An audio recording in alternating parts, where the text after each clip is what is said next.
Tu es la lumière qui se lève dans les ténèbres, qui chasse toujours les ténèbres. La lumière du monde et de la vie qui éclaire nos sentiers.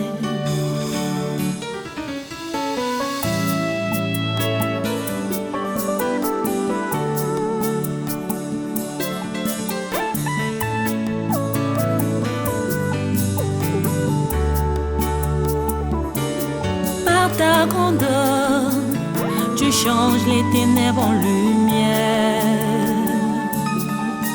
les nuages en soleil collé.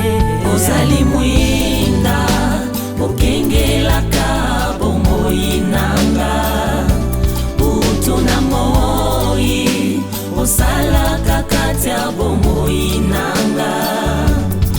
Oza bolingo, mokote ya kokani nayo.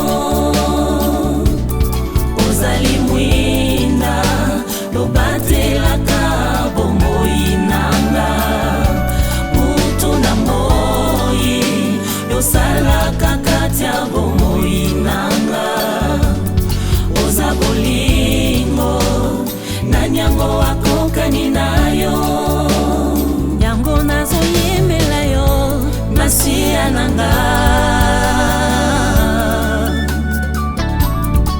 Loyembo ya motema nanga.